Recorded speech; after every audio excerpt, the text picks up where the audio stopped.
Je lis du livre de Genèse, chapitre 12, au verset 3, ce qui suit. Je bénirai ceux qui te béniront, et je maudirai ceux qui te maudiront.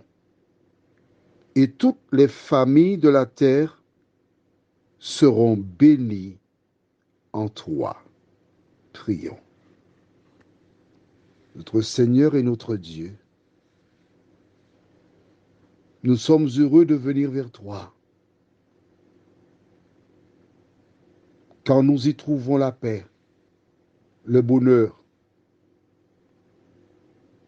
et la vie éternelle. Nous prendrons le temps, Seigneur, maintenant, de découvrir cette parole si belle. Merci, Seigneur, de nous diriger dans toute la vérité, de nous garder et de nous bénir. Cette grâce, nous te la réclamons au nom de Jésus et pour ta gloire éternelle. Amen. As-tu noté avec moi qu'hier, nous avons vu que Dieu achève au verset 2 son appel en disant « Tu seras une source de bénédiction ». Il achève au verset 3 en disant « Toutes les familles de la terre seront bénies en toi ». Là, il passe à un stade supérieur. Il indique à Abraham que toutes les tribus qu'il y a sur la terre tourneront le regard vers toi, ta postérité. Tu seras le centre du monde. Le mot bénédiction est important. En ce temps-là, les personnes s'appuyaient beaucoup sur la bénédiction. Du reste, si tu es retraité, si tu aimes Dieu, si tu veux connaître la vérité, je t'invite à lire une histoire qui se trouve dans Genèse, chapitre 27 et chapitre 28. C'est l'histoire de deux frères, Ésaü, qui est l'aîné, et Jacob. Ce sont des jumeaux. Ils sont nés, mais ils se sont battus pour la bénédiction.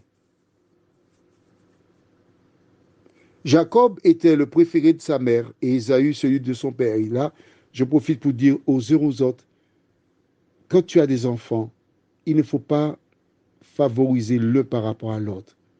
Il faut aimer les deux de la même manière.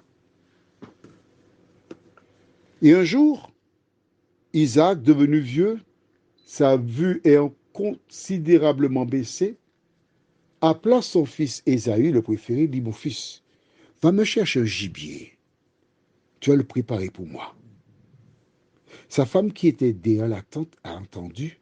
Elle appela son fils Jacob et l'incita à tromper le père pour obtenir la bénédiction.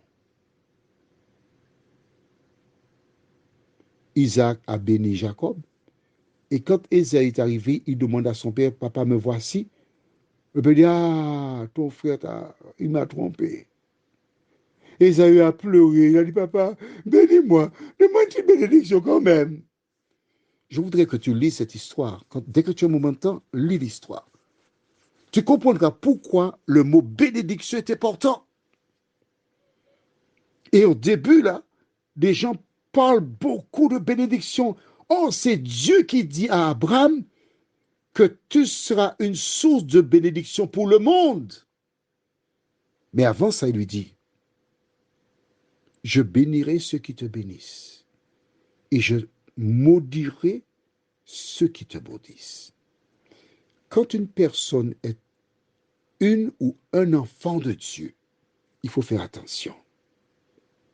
Lorsque la personne est sincère, ne tire pas sur la personne, non. Car si tu maudis un enfant de Dieu, Dieu te maudit. Prions. Seigneur, merci pour la parole. Elle nous apprend qu'en tant qu'enfants de Dieu, nous ne pouvons pas maudire les gens parce que tu ne nous as pas donné des lèvres pour maudire, mais bien pour bénir. Merci de nous conduire dans toute la vérité, Seigneur, jour après jour. Aide-nous à faire ta volonté, la tienne seule, nous t'en prions, au nom de Jésus et pour ta gloire éternelle. Amen. Je te souhaite une bonne journée. Et nous verrons demain pourquoi Abraham est appelé à être le centre du monde.